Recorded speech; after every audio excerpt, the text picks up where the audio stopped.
Thank you for listening to Serves You Right. Today, I have probably the most problematic and troubled of all my guests. Me. I go on the Pizzeria and Enzo show and discuss learning about wine, becoming a somm, and a little bit of everything else, what it takes to succeed in the restaurant industry, one of his big focuses.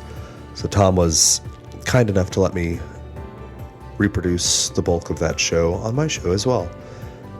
All right, without any further ado, here is me. Andrew Roy, I understand that you are, in addition to everything else I think you do, you are also a podcast host for the Serves You Right podcast. Do I have the right Andrew Roy? You do. That's me. that is good news. What part of the world are we talking to each other from? You know, I am in a part of the world that's very cold right now, as we're filming. I'm in Nebraska, and we chose a time. Looked it up this morning. It is colder here than in Moscow. So -7 when I walked the dog this morning. Yeah. So it's just a little cold front. So that is give it a crazy. Couple days. It'll be 50 again. But is it really -7? Is it really that's the real temperature? Is that like the thing that they say it's 0, but it feels like -7? It warmed up. It is now 0. They said the wind chill was -30. Holy cow! Yeah, the wind is blowing and it's pretty intense. Do you have like the whole Nanook of the North suit to go outside? Because I think I have been in a blast freezer before, my guy, and that's about how cold it gets. Like an ice cream freezer. No, there are definitely times of the year where our walk-in freezer at work is warmer than outside when you come in. So I have like a makeshift. I've got a giant scarf I wrap around, gloves, the jacket. Like, you make it work. I can't imagine going outside without gloves. I was fussing earlier. It was, I guess it was 42 this morning when I went outside. I was whining to Andrea, telling her that. So I think I have a pair of gloves to put on out here. So I cannot. I think that 0. That's hard to fathom. You get used to it. You do. I guess so. Yeah. I guess if you did, nobody would live there anymore.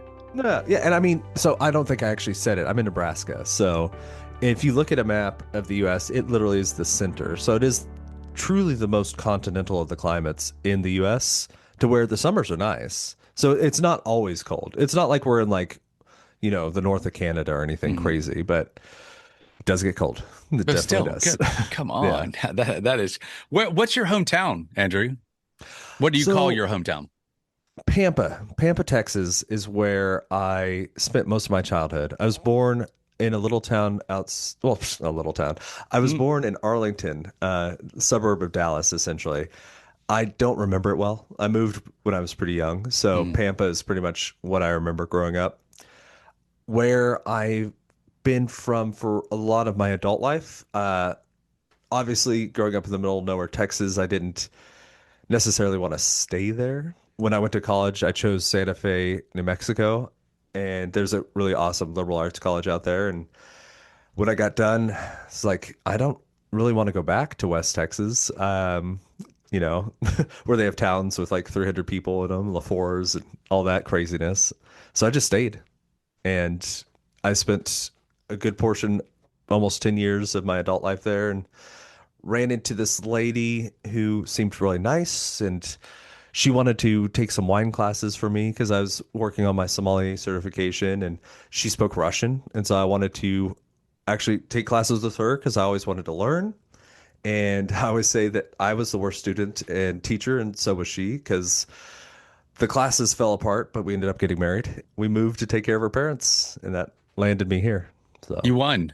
Yeah. I think you won. Didn't learn as much Russian as I intended, but it's okay. That is a interesting language. I know that my youngest son studied Russian in college and said that it was absolutely. I have a house full of linguists, and they and Russian was what he chose. And he said it was it some of the things came natural to him, but the way that the sentences were formed was really the hard thing. The pronunciation of the words was obviously difficult too, because we have a little different setup for the way that we speak English. But he said just that the consonants and everything. Yeah, it is. And he said that the way that you position the words in the sentence you can say the same words but put it in a different way, and it means something completely different. For sure. Yeah. And they are really big on their tonality.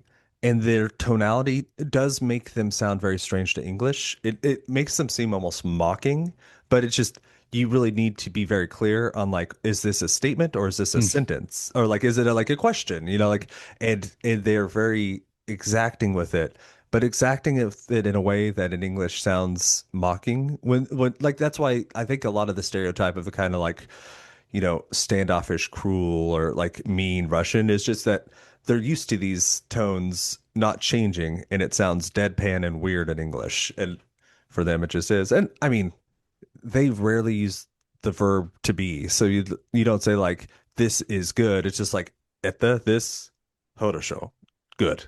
This good. It is like, it's very like cut and dried. Yeah.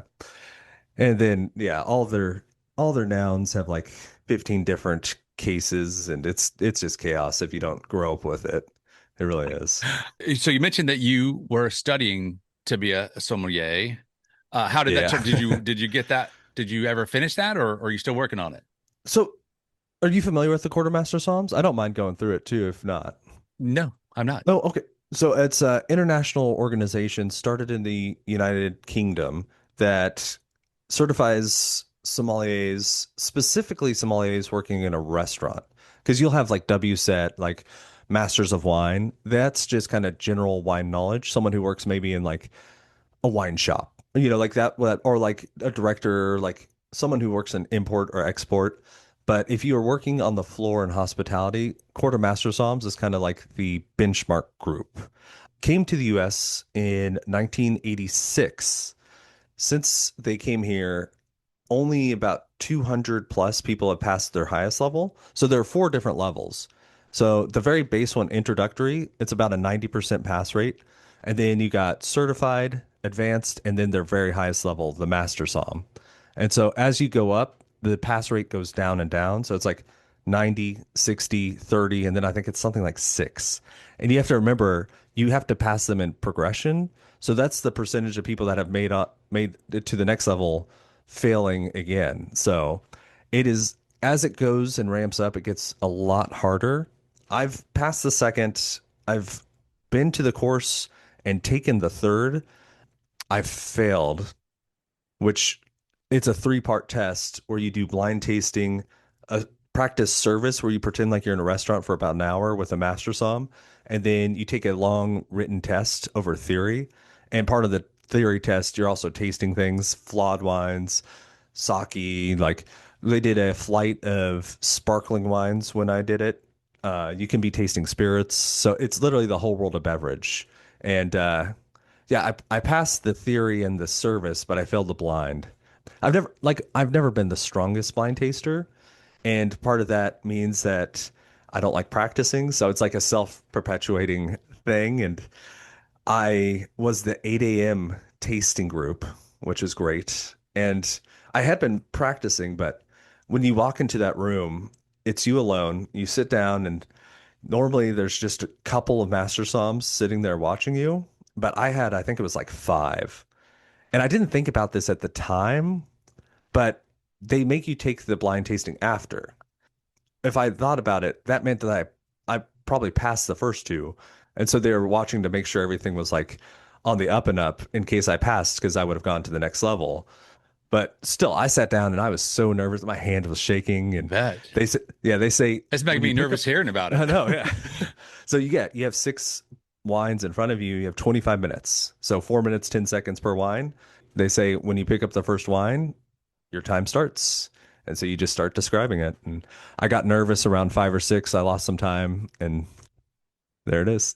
I didn't realize that you had to. I'm certain that we had to. You had to do those sort of things Hmm. in testing. Not you, but one would have to do that sort of things. But that under pressure, that seems almost a little bit counterintuitive. I guess you don't have 4 minutes and 10 seconds at a table. I guess you wouldn't be at a Mhm. table. How could you do that in service? Explain to me how that would relate to why do Well, they put the constraint of time on you, do you think? so imagine that you are, because it's kind of a program to develop excellent wine buyers, sommeliers on the floor. And so, like, what is a skill that you would want? The ability to quickly taste, evaluate, and judge wines when a wine rep comes by? Like that makes complete sense.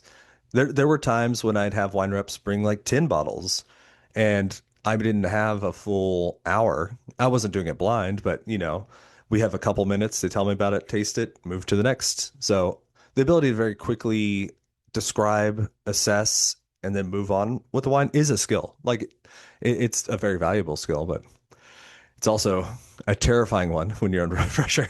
I can So, imagine. yeah. You just helped me know something that I didn't.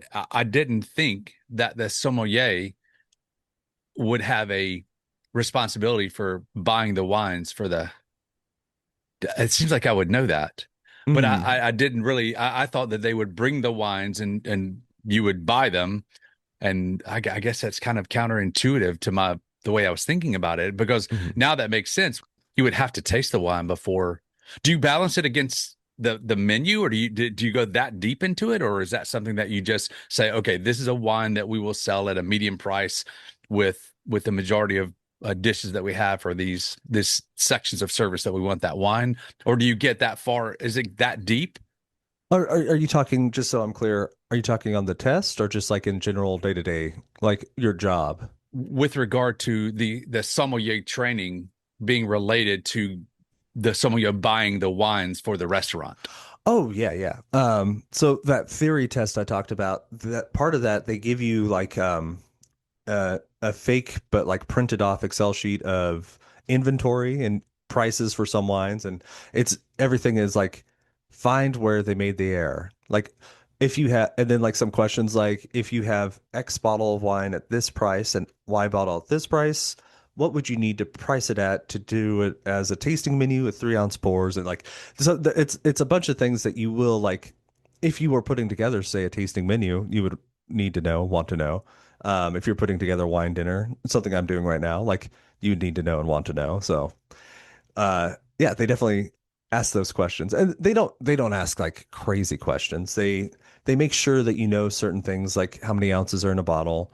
Can you price things out? Do you understand cost of goods sold? Like, it's you are the most kind of back house person in the front of house. So like, can you understand how the things that you are buying and selling to the guest are affecting the bottom line? And if you do in a general way, you can usually get through. So it's not rocket science. It's mostly algebra. Yeah. Sorry to interrupt. This will only take 2 seconds, and we'll go right back to Tom and me. If you haven't had a chance to subscribe to the show, please take a moment, hit that button. It means the world to me. I have a bunch of really awesome guests coming up in March. People that I cannot believe agreed to come onto the show. So super excited. Would hate for you to miss that. All right, here is Tom and Andrew. It's not rocket science. It's a No. wine science. That's Yeah.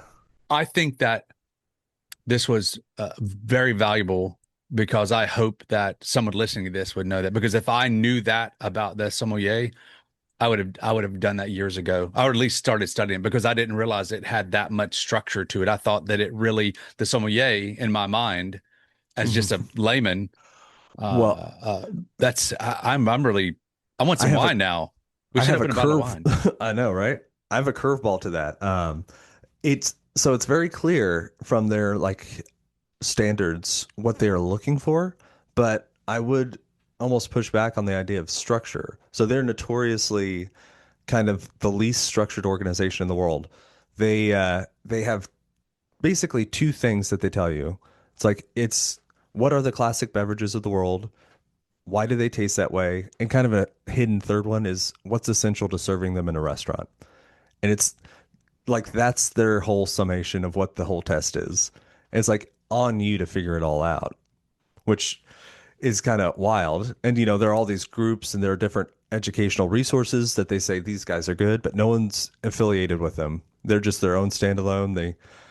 It's all opaque. So it's like the end is clear, but the structure's definitely not there.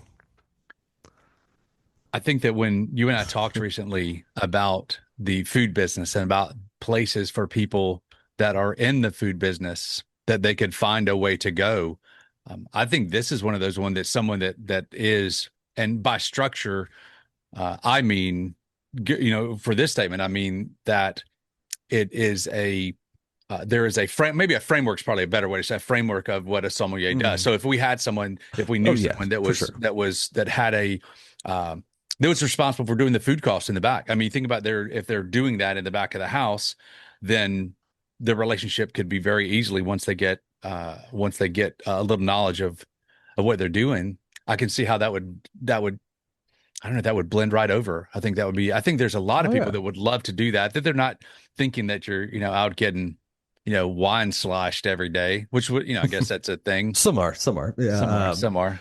And actually, to that point, there is, and I'm kicking myself. I'm gonna see if I can remember his name. There's a really well known master som in Colorado who famously started in the back of house, and he moved forward. And part of the thing that he always said was, having that grounding in flavor, cooking, and costing, and like having that grounding really helped him because it's usually where the front of house people do suffer and struggle the most. He had it behind his belt, like he already took care of it. And, back house people, when they get to wine, they're like, this isn't this isn't a 40% food cost. Like this is, and it doesn't go bad. Like this is fantastic. Like, yeah, it's actually something you can hold on to and age and it gets better. Like, yeah, Like ribs. No, yeah, yeah. but not, but not But I like mean, ribs. yeah, not for a couple of years. This would be the dry age, the special dry aged Hmm. ridges that ribs. I am so glad I asked you that question because that sommelier that sounds like a really neat thing and could really broaden someone's perspective of even just from the point of adding value to a position that they're in. I mean, if they're in a business, and I can imagine one time Andrea and I she had a very close friend who was a restaurateur in Atlanta and was very close friends and grew up with the Gallo family. And Oh, it's cool, cool. some wine people I've heard of out west. And so we went and had a full dinner with her and her chef. And it was the first, and this was a long time ago before I really, really got into the business. And I was amazed that the wines that the chef and the sommelier brought to the table that were paired, it completely blew my mind that I was thinking, okay, you get a glass of red wine or you get a glass of white wine and you drink that with the appetizer, and you drink that with the if they with the amuse bouche, and you drink that with the dessert. And we did not. We had probably maybe 4 to 6 wines throughout the thing. And these things, but it just completely, now it just kind of all comes rushing in. Now I understand what you're talking about. Hmm. Yeah, and I mean, wine is one of those really beautiful things, and uh, if you are out there listening to this and you're like, maybe that is a place that I would like to go. There's a great author, Kelly White.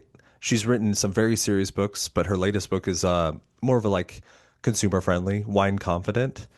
And her kind of 2 cents is that wine bottles are unique in that while you can drink a bottle by yourself, usually, if you're opening a bottle or giving someone a bottle, you're kind of signifying like, enjoy this as a group. And like, especially, European tradition and more these days than it used to be, you're enjoying it with food. So it's like very much tied and it makes the food taste better to your pairing point too. So you're kind of looking at a thing that's communal, meant to be enjoyed at the table with other people, sometimes that you love. Like there's people love whiskey, people love gin, but no one writes poetry to those things often. But like there's tons of poetry written to bottles of wine, wines, regions. Like people fall in love with wine in a way that they don't with other things. We have a friend that is in the wine distribution business, and they have wines from literally just about everywhere. And for a we kind of did a trade. I traded her some shrimp and some things, and she gave me some bottles of wine. I purchased some too that were from places that I barely even knew had wine. there were some Polish wines. I had no Mm. idea they had in Eastern Europe. Why would they make wine in Eastern Europe? It's not California or France, but I found that there's wine from from just about everywhere. There is. Even Nebraska. Although, I mean, if you're going to some of the like far off places, it's some of the weird hybrid grapes that don't necessarily taste the best, but everyone We had tries some to of make those. wine. Let's put that. Yeah. we had we had some of those that probably would have been good. Like with a tennis shoe, where one of the ones we had, I said, this would probably be good with a tennis shoe. Eating the tennis shoe or drinking it from the tennis shoe would might make it Yeah. better. So, No, which I and I guess mean, people do that from slippers, I guess. you can develop a taste for unique, there's a pro and con to the globalization and kind of homogenization of food and drink stuff. Everything tastes genuinely good, but nothing tastes distinctive. And that's why, like, some of the things I get really excited about, and people think I'm weird, like sotol from like Mexico. If you've never had it, it's kind of like a cousin to tequila. And one of the best tasting notes I can give, it's like mezcal, but almost like burning tire. Like, and it's not a pejorative. It actually tastes good and is cool. It's very unique. Um, it's not for everyone, but I'm definitely happy that I have it in my like wheelhouse. Like it's in my bar and my repertoire. And maybe not everyone will enjoy it, but I like it because it's something outside the box, like your Polish wine. It is. It's and that was not out of a box. I've had some stuff out of a box. Yeah, That yeah. so that the Sotil was that is that a wine or is it a spirit? No, that's distillate. Yeah. Distillate. So, Okay, gotcha. mm, Well, I guess you guys, that's all part of it. Do you have, and I have to ask before we go too far away from it, is do you have a favorite wine? I mean, how in the world? Because I don't have a favorite food, but I do have yeah. food that I would eat if I had to, say this is it, my Mm. guy. You need to eat some things you like. Yeah, so I would actually probably say not necessarily a particular like one wine, but a particular wine category. And I think a lot of people in the wine business end up here. If I'm drinking a wine, it's probably going to be dry to at least like a little off dry white high acid. And like it's the stuff that you can drink and it won't get you just smashed like a 16% Shiraz or something. And it's refreshing. It's easy, it's uncomplicated, it's not super sweet, so you're not going to feel terrible the next day. Just like so like the unsweet, maybe Alsatian Rieslings, the like dry Chenin Blanc, like that's where I usually will go if I'm going for wine. But I mean, more often than anything, I open a beer at home. Beer, it's easy. They're single serving. Like opening a bottle of wine, especially if I'm like not sharing that it's like, do I drink this whole thing? I don't want to do that. Do I leave it to tomorrow? Don't necessarily want to do that. Like it just it's harder to enjoy unless I'm having like dinner with friends or family. So We were gifted a bottle of I believe it's Chardonnay called Rambauer, mhm. Yeah. and it was some of our dear friends gave it to us. Funny, they gave it to us as a parting gift for them leaving and moving away. And I said, well, you could have just given it to us.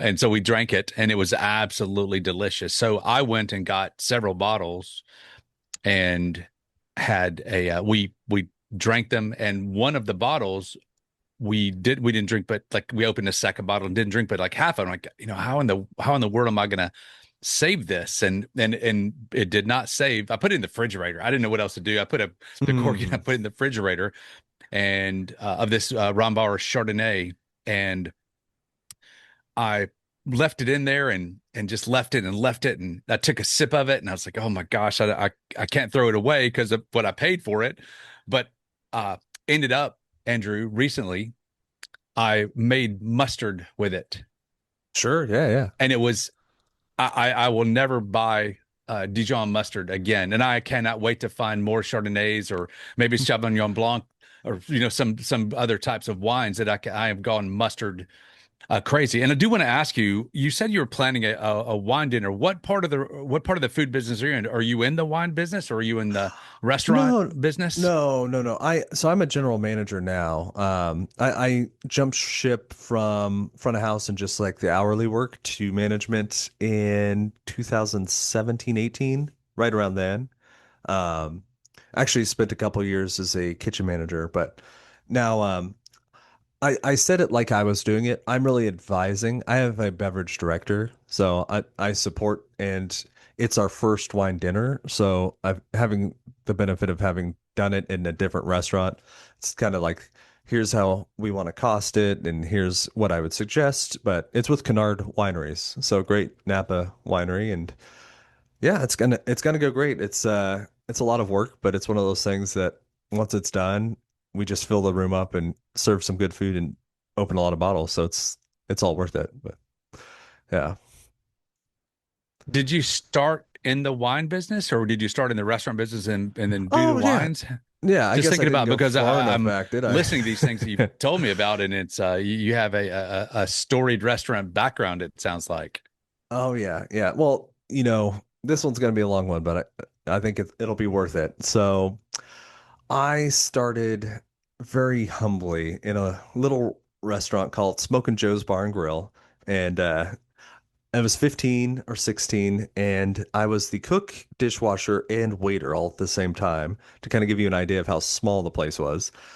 And I loved it. I don't know why I loved it, but I did. And like all good young kids do, I ended up going to college, and I realized that the money I saved or failed to save from 16, 17, 18, those few shifts did not stretch as long as I thought it would. And I was looking for a job, and there was a little place called Tabla de los Santos in Santa Fe, and they were looking for someone. They were hiring for bussers and servers, and the bar was hiring for bartenders. And so I applied, and they said that they would hire me, but just as a busser. And I came back the next day, and I realized they were very disorganized. And so I was like, "Oh, I'm pretty sure they hired me as server."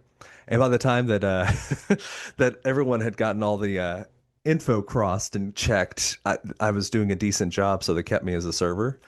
And so I did that for a couple years, and the bar connected was this really cool bar. It was called Secreto, and it was an all fresh fruit, fresh juice bar pretty early in that, in at least in like New Mexico. And it was very heavy on classics and mixology. And I always thought that those guys were super cool.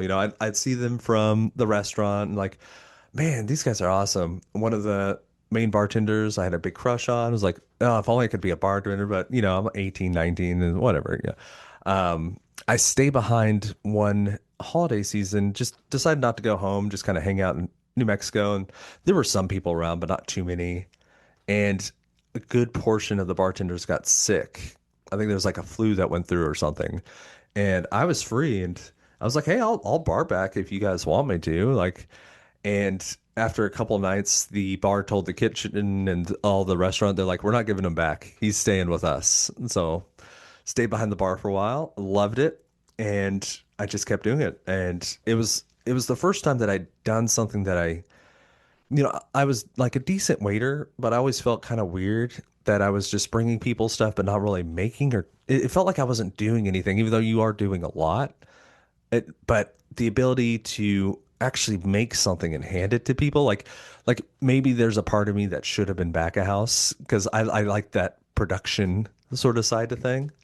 Um, I also really enjoyed because I'm not the most sociable of people. I don't often open up, or I'm not really good at small talk, but I did find that through bartending, even if I may not be like Mr. Cool, I could actually excel through proficiency and ability in bar making and bar drinking. And like, yeah, I may not be like, oh yeah, Mr. Cool dude or anything, but if I'm holding down the well and I'm making drinks really fast and I look calm, cool, and collected, it is its own kind of form of cool in my head. So I ended up doing that, getting pretty good at that, and won some bartending competitions. And then someone was giving a free class about wine, and I thought, no, I'll check this out, and just fell down that rabbit hole, and I haven't stopped since then. So yeah.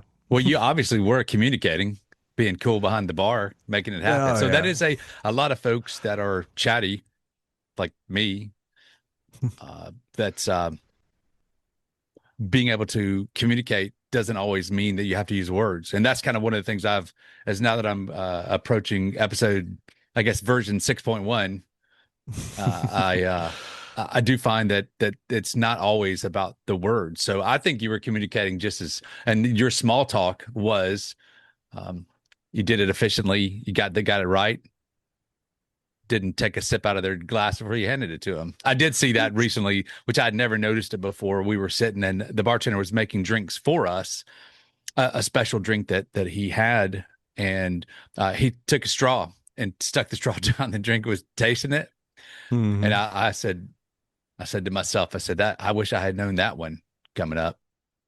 Oh yeah. Well, I mean, it looks silly, but it does, especially if it's doing something like special or like someone asked for something unique. Like it makes sense to taste that because imagine he did that and it was wildly off balance, too sweet, too sour.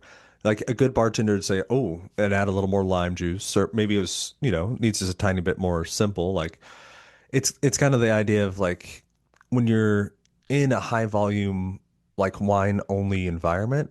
I've worked in that environment, and you open and buy the glass, you always give it a quick smell because you want to make sure you're not giving the corked wine to the guest. And yeah, it's a similar thing, but you can't really smell balance. You do kind of have to taste it. And cocktails are so dominated by balance. So, and it's fun. Yeah.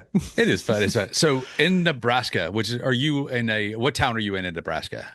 Omaha, Omaha. Nebraska. Yeah. Omaha. That's good. Us and Warren Buffett. Yep. I like it. I like it. Oh, that makes good sense. What sort of food do y'all eat in Omaha? I know you probably eat the same stuff, but is there any kind of cool stuff from Omaha that you I mean, have?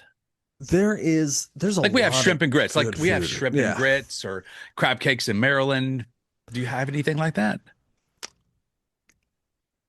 I mean, yeah, ish. So there's a local restaurant called Runza, and so it's kind of like a little like meat mushroom pocket thing. It's really good. And it's like chainish, but I think it's only here. But they have them all through the place, and I mean they also serve burgers and stuff, and they're known for their silly signs. They always have puns. It's like time for your chili and for your ice cream and cinnamon and like all these like they always make whatever feature they have at the moment sound good. They run a lot of features and like there was the coldest day of the year. They do this like flash sale where however cold it is that day is what they'll charge you for like so it's very much an institution. That But sounds fun. yeah, I mean, if you look at it on a map, it is the center of the U.S. And so it is like as middle America can be. So we are very heavy on steakhouses and we have pizza places and burgers, like exactly the American fare you'd expect. As a funny side note, something I didn't realize till I moved here, since this is like very middle America and it does have like big pockets of kind of different like ethnicities, different like national origins, like throughout the city, but it's not too big. It's actually a place where a lot of major brands test new products. So like sometimes you'll see like things at like a Sonic or McDonald's that you wouldn't see at other places where they're testing it in one market to see the response before they roll it out. So that is actually kind of cool, but I don't know what that is because I don't go to other Burger Kings, in the country and see that they don't have what I have. But it's one of those things that you like. It makes sense. They have to test it somewhere. So yeah. It is. I can see getting a taste test. I have been in that world for long enough to know that is definitely doing. We call them LTOs, Mm. Limited time which offers. is Yeah. limited time offers. So that's whenever I see chatting with my tennis guys or something like that, or having a beer with some buddies, and they find out we're in the food business. Eventually, it comes out, Mhm. and I said, look for the LTO, because that's one of the things that I do in my world is help create LTOs Yeah. and to It can either be test. the biggest disappointment or like the biggest surprise, It's like, oh, this worked out really well. Yeah. I was at a plant in, I was going to say Enid, Oklahoma, but it was not Enid. It was Denison, Iowa, Mm. which is near you in a way, connected by land. And we were in a processing plant, and we noticed that over one part of the plant, there was a bunch of people that had not engineer, like lab coats, is the best way I could say it. And people do wear lab coats and those sort of, but in this case, they looked like scientists. They had the hats and the clipboards, and there was the people that were working on the line, and it was cordoned off with tape. You couldn't get close enough where you could read a box or see anything. And one of the things that they were doing, and this is where I'm going with that. One of the things that they were doing after we were all finished, we came and asked us, "Hey, what were you cats up to over there?" Because that looks like something I'd want to know what you were doing, being curious. And they had put in the equipment, I guess it was about 6 months earlier. And one of the things that equipment manufacturers do on big lines, not necessarily little things, but on big industrial lines, is they will put the equipment in and they'll wait a period of time that is generally measured rather than by months, it'd be by units. So if it's a very fast line, it could be quicker than like every 60 to 90 days. There's so many things that Come we do check it after 100,000 units or something like that. Yes. Yeah. And what they do in this instance, the boxes were coming down, the cases with the product in it, and it was hitting the side of the guardrail to turn and go into the labeling. But where it was hitting, it was turning the box just a little bit askew so that the labels were not the way that they wanted them. Mm. It was Stranahan's, but they didn't want it to be Stranahan's. That's essentially. it. Yeah. That is it. And they went and looked to see what the workers, the people that were manning the machines, had done to change that. And they had created a cardboard arm that when it hit the last part, it went and it touched the arm and straightened the box out. So they reverse engineered that, went and built that piece, retrofitted the machine, and that was now a feature on all their future machines. Mm-hmm. So the reason that I brought that up is that is also what we do in the food business. We put things in and we listen to people and say, I don't think that we should have ketchup on a corn dog. We wish that the bun didn't have seeds on it, or that there was a different type of lettuce. That's one of the reasons that one gets at the bottom of a receipt. Generally, you'll say, how are we doing? What, because they know that you bought something, because when you call them, they know what you bought, which I love that part of our world, of the food world, is that we've gotten to that much data. I mean, talk about big data. So when you call and you have a complaint, then they know what the system is, because they can go back into their system and they can find the place in their system, which we call, I say we, I didn't invent it, but there's I'm going to call it, it's not a maxim, but it's called an active error and a latent error. And the active error is the one that you see. The latent error is the thing that was back here that caused this to do it, this active error to be there.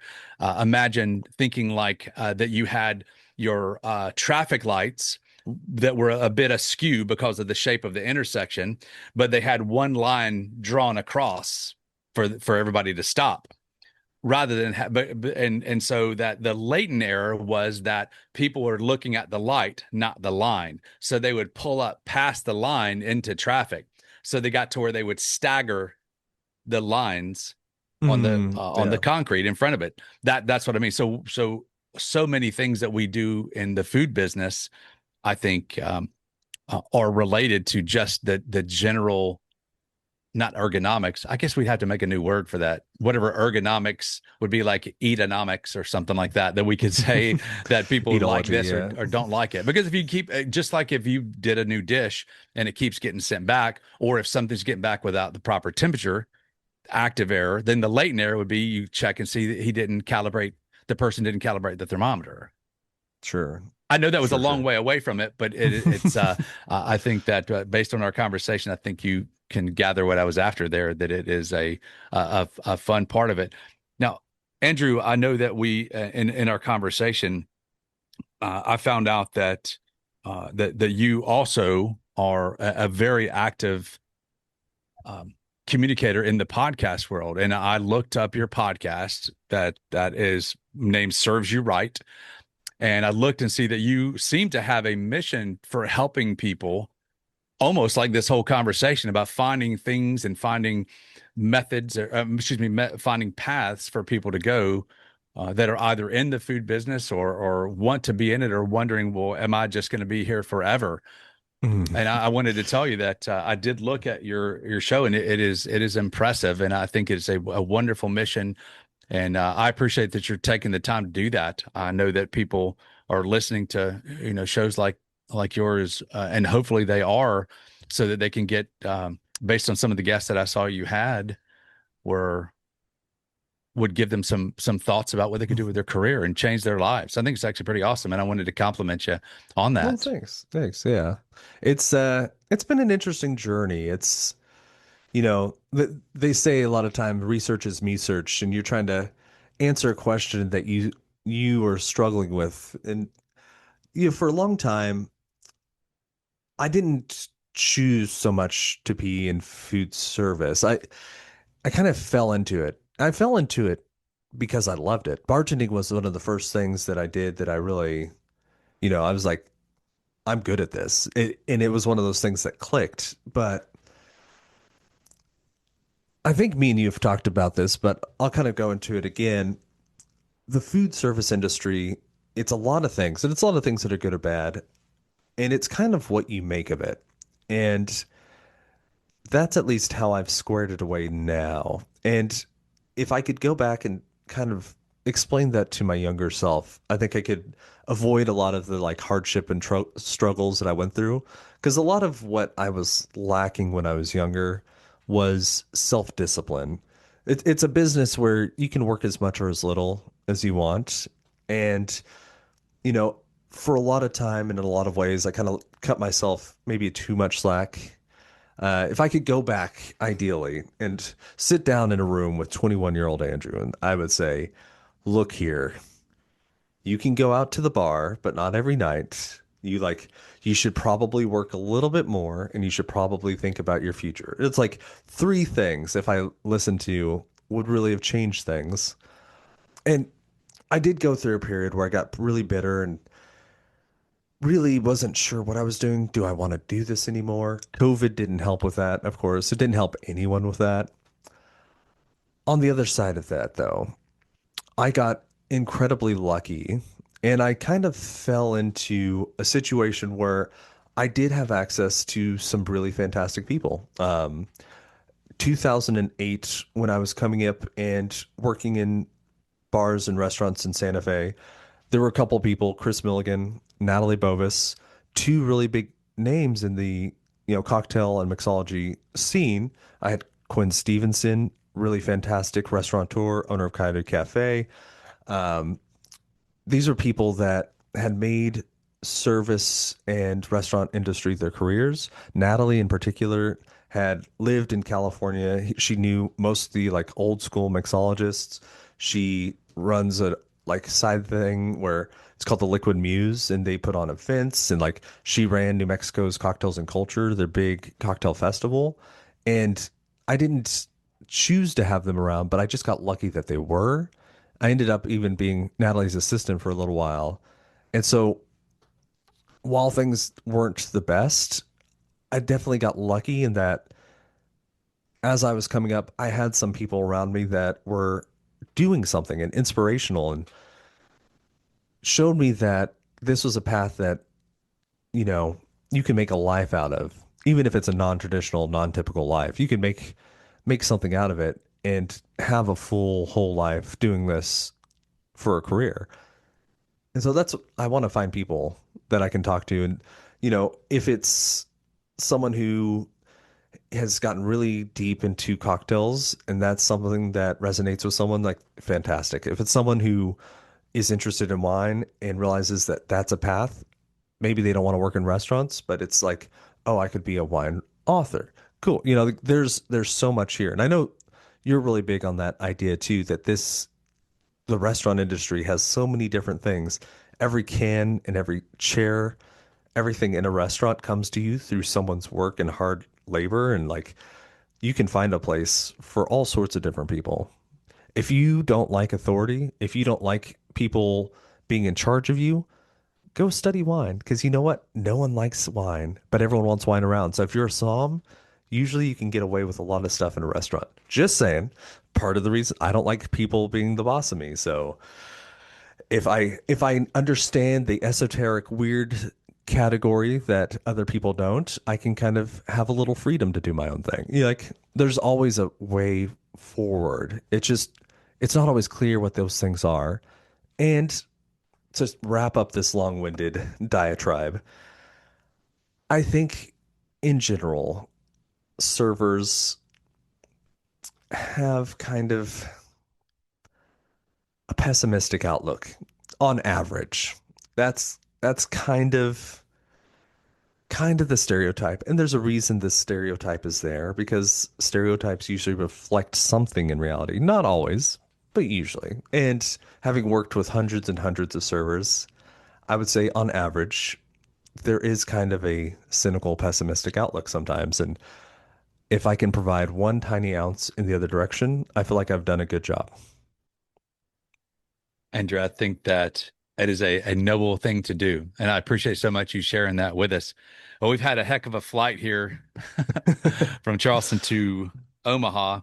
And I just wanted to say to you that I appreciate so much that you're doing that, and that you have that as a mission. It seems like to me, whether you think it's that grand or not, I see that, and I'm pretty good at seeing patterns and things like that. So if one of those people that happen to be listening, or one of the people that happens to be listening that has a child or a friend that thinks about that, how would they find you?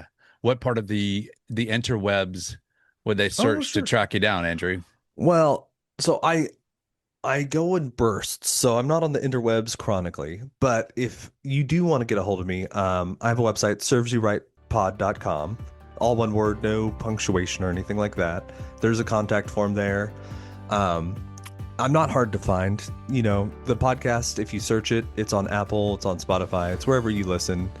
I wouldn't try to search my name, because there are 5 billion Andrew Roys, just like there are 5 billion THom Harrisons. So there's plenty of us.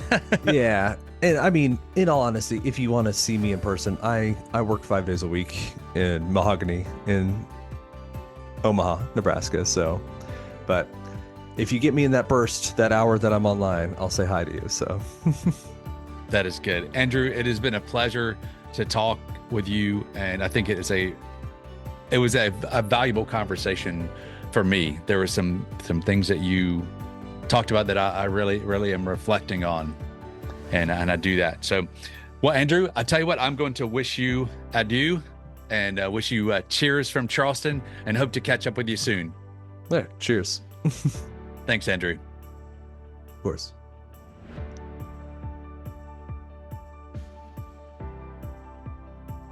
Okay, cool, man. We'll call that cool. Oh, cool. Yeah. Well done. Go on too long there. Yeah.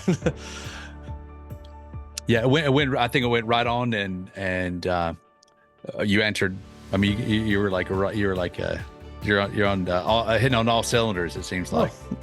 Thanks. That is good, man. So I will get this done here the next couple of days, and get the stuff done, and I will send you once I get the kind of the audio and everything kind of all squinched down just a little bit. I'll send you the whole thing. It won't be raw audio. It'll be not the raw. It'll be whatever it is. Yeah, whatever not the wave, is. But the other one. MP3. The MP3, and I'll send that to you, and you're welcome to use whatever part of it. But there are some things I've got to tell you, that there was about 3 things that you said that over a minute to 2.5 minutes that I think you'll be able to use. You said some good stuff, man. You said some good thanks. stuff. That's the show, my friends. Thank you for listening to Serves You Right. If you have not checked it out, go to servesyouRightPod.com to see what we're up to, see old episodes, and so much more. All right, I'll see you next time.